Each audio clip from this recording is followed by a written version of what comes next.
آپ اتنا لمبا راستہ طے کر کے چلے گئے لیکن راستے کے قبیلے کے کسی ایک بندے نے خبر نہیں پہنچائی مکے تک۔ اب یہ جو باتیں ہیں نا یہ غور کے مطالعے کرنے سے آئیں گے۔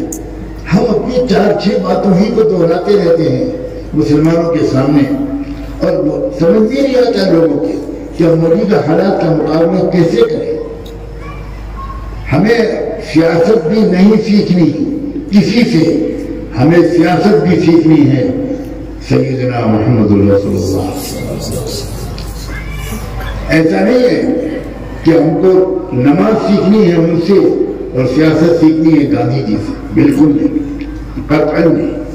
مکمل ترین رہبر کے اللہ سیدنا محمد رسول اللہ، ہمیں کسی اور رہبر کی ضرورت نہیں۔ یہ شرط یہ ہے کہ ہم ان کو رہبر کامل مانے تو ہم ان کو ہر شعبے زندگی میں ہم انہی کی طرف رجوع کریں۔ اور اس کے لیے ضرورت ہے، اس کے لیے ضرورت ہے کہ آپ ایسے علماء کو تلاش کریں، آپ ڈھونڈیں کہاں سے ملے گی ایسی مکمل رہنمائی، کن کے پاس بیٹھ کر ہم کچھ سوالات کریں گے تو ہم کو بڑے گہرے جوابات ملیں گے، کن کے بیانات ہم سنیں۔ اب تو اتنا آسان ہو گیا، مجھے تو بڑا رنج ہوتا ہے جب ہمارے اکابر موجود تھے، علم کے پہاڑ، اس وقت سوشل میڈیا نہیں تھا، ان کی باتیں 100-200 لوگ سن پاتے تھے، 200-400 لوگ سن پاتے تھے۔ آج یوٹیوب کا زمانہ ہے، سوشل میڈیا کا زمانہ ہے، فیس بک کا زمانہ ہے۔ آج ایک چھوٹے سے عالم کی بات لاکھوں لوگ سنتے ہیں، پوری دنیا میں سنی جاتی، تب بھی اگر آپ نہیں سنیں گے غور سے تو آپ بتائیے اس کا کیا علاج ہے؟ اور صرف دور بیٹھ کر سننے سے بھی کام نہیں چلے گا۔ جب آپ کو اندازہ ہو جائے کہ فلاں شخص سے ہم کو واقعی جامع رہنمائی مل سکتی ہے، ہم کو وہاں ذکر بھی سیکھ سکتے ہیں، ہم قرآن کو گہرائی سے سمجھنے کا طریقہ بھی سیکھ سکتے ہیں، ہم نماز بھی سیکھ سکتے ہیں، ہم رکوع سجدے بھی سیکھ سکتے ہیں، اور ہم ملک میں، اپنے دیش میں، اپنے صوبے میں، اپنے ضلع میں انصاف کے نظام کو آگے بڑھانے کا طریقہ بھی سیکھ سکتے ہیں۔ تو ایسی جگہ پر ہم کو بھاگ کے جانا چاہیے، ننگے پیر جانا چاہیے، تلاش کر کے جانا چاہیے۔ یہ رواج اب بند ہونا چاہیے، میرے الفاظ کو کان کھول کر سنیے، یہ رواج اب بند ہونا چاہیے کہ بھائی بلا لو کسی کو اور جلسہ کر لو اور اس کی تقریر سن لو، اس سے کام چل رہا ہوتا تو اب تک ہم لوگ کہاں سے کہاں پہنچ گئے۔ اس سے کام نہیں چل رہا، نہیں چلے گا، نہیں چلے گا، نہیں چلے گا، کرنا یہ پڑے گا۔ اگر کچھ کرنا چاہتے ہیں تو کہ آپ تلاش کریں، دریافت کریں کہاں جائیں ہم، جہاں سے ہم کو علم ملے، سمجھداری ملے، گہری باتیں ہمارے سامنے آسان لفظوں میں رکھی جائیں، ہماری سمجھ ترقی کرے، ہماری ہمت بلند ہو، ہماری مایوسی ختم ہو، ہمارا خوف ختم ہو، اور ہم اپنے اس پیارے وطن کو کہ ہر شہری کو، اس ملک میں رہنے والے ہر سماج کو انصاف دلانے میں اپنا ہم کردار ادا کر سکیں، کچھ حصہ ہمارا ہونا چاہیے۔ یہ آپ کو معلوم کرنا چاہیے اپنے علماء سے، اور پھر بار بار جانا چاہیے۔ میں واقعی اس بات پر بہت دکھی رہتا ہوں، بہت دکھی رہتا ہوں۔ میں کیا اپنے بارے میں کہوں، مجھے تو کہنے کا حق نہیں ہے۔ مجھے جہاں سے یہ خبر ملتی تھی، جس جگہ سے کہ وہاں فلاں عالم دین، ان کی فلاں خصوصیت ہے، وہ اس پہلو کے بڑے باکمال عالم، میں دوڑ کے جاتا تھا، سینکڑوں میل کا سفر کرتا تھا، بھاگ کے جاتا تھا۔ چھٹی ہوتی تھی جمعے کی تو جمعرات کو جاتا تھا، جمعے کی رات میں چل کے واپس آ جاتا تھا، 1-2 نشست ان علماء کے ساتھ مل جائے، کچھ سوالات لکھ کے دے جاتا تھا، اور وہ علماء اتنا دیکھ کر مجھے خوش ہوتے تھے۔ کوئی دمشق میں تھا، کوئی بغداد میں تھا، کوئی سعودی عرب کے مختلف شہروں میں تھا، کوئی دنیا کے کسی اور ملک میں، وہ اتنا خوش ہوتے وہ اتنے خوش ہوتے تھے کہ یہ لڑکا بڑا عجیب ہے، یہ بھاگ بھاگ کے سینکڑوں میل سے آتا ہے، طالب علم ہے وہ کتنا پیسہ خرچ کر کے آتا ہے۔ ہر عالم کی الگ خصوصیت ہے، جیسے کوئی ڈاکٹر اسپیشلسٹ ہے دانتوں کا، کوئی کان کا، کوئی ناک کان گلے کا، کوئی حلق کا، کوئی پھیپھڑے کا، کوئی دل کا، کوئی دماغ کا، ویسے ہی علماء بھی ہے۔ کوئی اسپیشلسٹ ہوتا ہے تفسیر کا، قرآن کا، کوئی ماہر ہوتا ہے حدیث کا، کوئی سیرت کا، کوئی تاریخ کا، کوئی فقہ کا، کوئی عالمی سیاست کا۔ بھاگ بھاگ کے الحمدللہ جایا کرتا تھا میں، اب تو اپنی صحت سے مجبور ہو گیا، پھر بھی الحمدللہ میرے اللہ کا شکر ہے، تازہ ترین چیزیں پڑھتا رہتا ہوں، تازہ ترین چیزیں سنتا رہتا ہوں۔ کوئی دمشق کے عالم، کوئی مصر کے عالم، کوئی بغداد کے عالم، کوئی کویت کے عالم، کوئی خلیجی ملکوں کے عالم، کوئی ریاض اور مکہ اور مدینے کے عالم، کوئی کسی اور ملک کے عالم۔ انگریزی میں کوئی شخص تقریر کرتا ہے، درس دیتا ہے، کوئی عربی میں، کوئی اردو میں۔ میں روزانہ کچھ نہ کچھ نیا سنتا ہوں، نیا پڑھتا ہوں آج بھی، اور جب تک میں نیا نہیں سنتا اور پڑھتا میں قسم کھاؤں تو غلط نہیں ہوگا کہ میں سونے کے لیے تیار نہیں ہوں۔ مگر میں کیا کروں، اس قوم کی جس کی تربیت کی شروعات اقرا سے کی گئی کہ پڑھو قرآن کیا آیت، پہلی آیت، پہلا لفظ یہ نہیں تھا کہ نماز پڑھو، یہ تھا کہ پڑھو۔ اس قوم سے کم پڑھنے والی کوئی قوم مجھے دنیا میں نظر نہیں آتی۔ کیا کون سے اسلام پر عمل کر رہے ہیں؟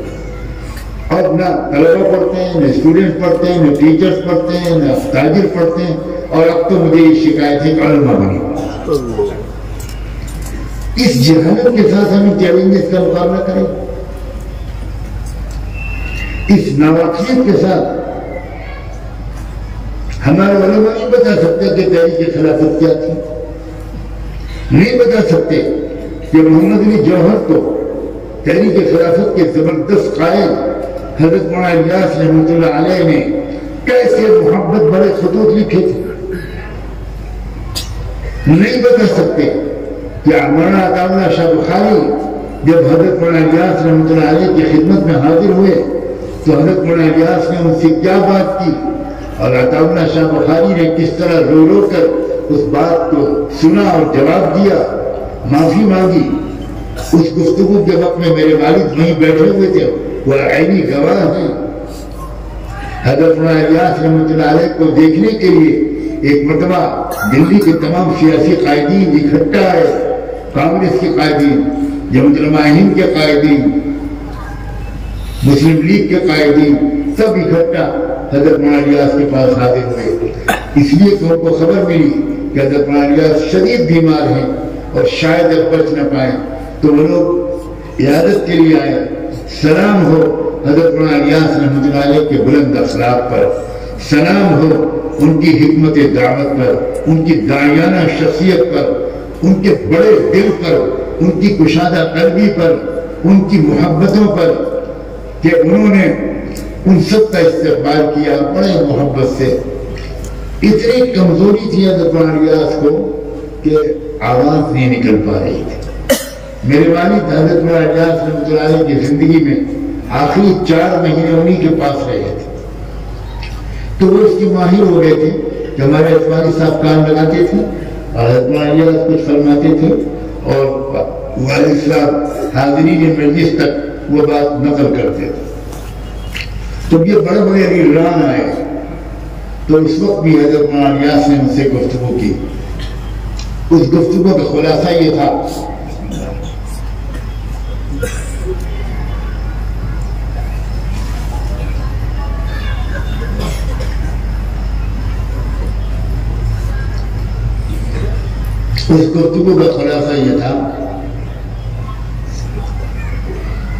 کہ اللہ آپ سب کو بہت جزائے خیر دے۔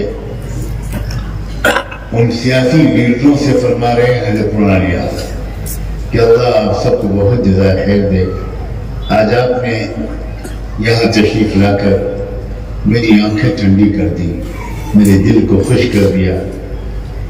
آج میں نے آپ سب کے چہروں کو بھی دیکھ لیا، ورنہ بہت عرصے سے آپ میں سے جن کے نام میں جانتا تھا ان کے نام لے کر، اور جن کا نام نہیں جانتا تھا ان کا نام لیے بغیر روزانہ آپ سب کے لیے اللہ سے دعا مانگنے کا میرا بہت عرصے سے معمول ہے۔ آپ غور فرمائیے، تبلیغ و دعوت کا مزاج کیا تھا؟ امت کے مختلف طبقات کے قدر اور ان کو جوڑنا، یہ سمجھنا کہ یہی ایک کام دین کا ہے، باقی کوئی کام دین کا نہیں ہے، یہ دعوت کا اصل مزاج، تبلیغ کا اصل مزاج نہیں تھا۔ اور مجھے خوشی ہے، بہت خوشی ہے کہ یہاں میرا اندازہ یہ ہو رہا ہے کہ اللہ کا شکر ہے، یہاں کا مزاج میں تبلیغ کی محنت انشاءاللہ میرا خیال خدا کرے صحیح ہو، اسی پرانے مزاج پر چل رہے ہیں۔ بہت بڑی بات ہے، اللہ بہت استقامت بھی دے، ترقی اور برکت بھی دے، اور وہ علماء جو دعوت و تبلیغ کی فکروں کے ساتھ امت کے مختلف مسائل کی فکریں کر رہے ہیں اور آپ ان کا ساتھ دے رہے ہیں، یہی چیز مجھے لگتا ہے اللہ کو اتنی پسند آئے گی اہل قرآن کی، شاید اللہ یہاں سے آپ سے کوئی بڑا کام لے۔ تو وہ حضرات آپ دیدہ ہو گئے حضرت مولانا الیاس کی یہ بات سن کے شرمندہ، اور کہنے کہ حضرت ہم تو بہت ہی شرمندہ ہیں کہ دہلی میں رہنے کے باوجود آپ کی خدمت میں ہم اب تک حاضر نہیں، بہت شرمندہ ہیں، اور آپ یہ بات فرما رہے ہیں اور ہم کو بہت ہی شرمندگی ہو رہی ہے۔ اس کے جواب میں حضرت مولانا الیاس نے فرمایا، اللہ کا شکر ہے کہ میں بچپن سے آج تک میں کبھی جھوٹ نہیں بولا، میں اس وقت بھی جھوٹ نہیں کہہ رہا۔ میں آپ سب حضرات کے لیے دعا کیوں کرتا ہوں یہ بھی بتا دوں، اس لیے کرتا ہوں کہ آپ کے مجھ پر دو احسانات ہیں۔ اب یہ سن کر میں اور شرمندہ ہوں، حیرت میں پڑ گیا کہ حضرت ہم تو کبھی آپ کے پاس آئے نہیں، اور آپ کہہ رہے ہیں کہ آپ کے اوپر ہمارے دو احسانات۔ فرمایا سن تو لیجیے بات، آپ کا ایک احسان تو یہ ہے کہ آپ امت کی دنیاوی حالات کو، امت کے دنیاوی حالات کو درست کرنے کی کوشش کر رہے ہیں، اور میں بھی ایک مسلمان ہوں۔ آپ کی کوششوں کا فائدہ یقیناً مجھے بھی پہنچتا ہے، پہنچتا ہوگا، اس لیے میں آپ کے اس احسان کے بدلے، کیونکہ ہمیں رسول اللہ نے یہ سکھایا، اللہ نے یہ سکھایا کہ کوئی تم پر احسان کرے تو تم بھی پلٹ کر اس کے ساتھ کوئی اچھا سلوک کرو۔ میں اور کچھ نہیں کر پاتا آپ کے لیے، تو دعا کر کے اپنے دل کو تسلی دیتا ہوں کہ آپ کے احسان کے بدلے کم سے کم میں آپ کے لیے اللہ سے کامیابی اور قبولیت کی دعائیں کروں۔ دوسرا احسان آپ کا میرے اوپر یہ ہے کہ آپ تبلیغ و دعوت کی محنت کر، آپ سیاسی میدان میں کام کر کے انگریز حکومت کو اپنی طرف متوجہ رکھے ہوئے ہیں، اپنے میں مشغول کیے ہوئے ہیں، اور ہم آپ کی آڑ میں اللہ کی مدد سے یہ کام دین کا کر رہے ہیں۔ اگر آپ سامنے نہ ہوتے تو انگریز حکومت پھر ہمارے پیچھے پڑی ہوتی اور ہم کو یہ کام کرنے نہ دیتی۔ میں تو اپنے رب سے یہ کہتا ہوں، اللہ ان کا یہ احسان اتنا بڑا ہے کہ ہماری اس محنت میں ان کو برابر کا شریک قرار دے کر برابر کا اجر عطا فرمائے۔ یہ ہے داعی کا مزاج، امت کو جوڑنے والا، امت کے مختلف مسائل کی فکر کرنے والوں کے لیے دل و جان سے دعائیں کرنا، ان سے محبت کرنا، ان کی قدر کرنا، ان کا احترام کرنا۔ اللہ کرے یہی مزاج یہاں غالب رہے، چھایا رہے، اور اسی کے نتیجے میں آپ اپنے علماء کی قیادت میں ایک وفود بنا کر باقاعدہ کبھی 50 لوگ، کبھی 40 لوگ، کبھی کم، کبھی زیادہ، آپ مجھ غریب کے پاس بھی حاضر ہوں، وہاں آپ کو انشاءاللہ بہت کچھ اور دیکھنے اور سیکھنے کا موقع ملے گا. اپنے بچوں کو ہم کہاں پڑھائیں اس سوال کا جواب ملے گا, کیا پڑھائیں اس سوال کا جواب ملے گا, ملک میں انصاف کے نظام کو قائم کیسے کریں اس کا بھی جواب ملے گا, کمزوروں اور دبے کچلوں کے ساتھ ہم اپنے تعلقات کیسے بنائیں, کیسے اس ملک میں مظلوموں کا ایک اتحاد قائم ہو اور وہ مظلوم مل کر ظالم کو ظلم سے روکنے کی کوشش کریں, سماج میں انصاف اور امن قائم کرنے کی کوشش کریں. یہ ساری باتیں ایک ہی چھت کے نیچے انشاءاللہ آپ کو جاننے اور سیکھنے کا موقع ملے گا. ایک بار دل کی گہرائیوں سے میں آپ سب کا بہت شکریہ ادا کرتا ہوں. میں اس عزت و احترام کا مستحق نہیں ہوں, بہت معمولی آپ کا ایک خطاکار بھائی ہوں, لیکن جو محبت آپ سب نے مجھے دی اور پورے سفر میں ہر جگہ جس محبت کا میں مظاہرہ کر دیکھ رہا ہوں اور ہر جگہ پورے ملک میں جہاں بھی, اس کا یہ بڑی امید دلانے والی بات ہے. لیکن آگے بڑھیے, یہ محبت صرف مسافے اور زیارت اور دیدار کی حد تک نہ رہے, یہ محبت آپ کو آگے بڑھائے, سفر بھی کروا دے, کبھی کبھی کچھ سیکھنے کا بھی آپ کے اندر ایک جذبہ آ جائے. صرف مسافہ کر لینا, صرف دعا کی درخواست کر لینا, یہ اصل محبت کا تقاضا نہیں ہے. مجھے امید ہے کہ پوری بات آپ کی سمجھ میں آ گئی ہوگی, اور میں یہاں موجود علماء سے گزارش کرتا ہوں کہ اس مضمون اور ان باتوں کو بار بار تمام مساجد کے ممبروں پر ہر جگہ یہاں کی خواتین, یہاں کے مرد, یہاں کے طلبہ اور طالبات تک برابر پہنچاتے رہیے تاکہ سبق توڑا رہے. جزاکم اللہ وبارک فیکم وآخر دعوانا ان الحمدللہ رب العالمین. میرے آنکھیں ترستی ہیں یا رب,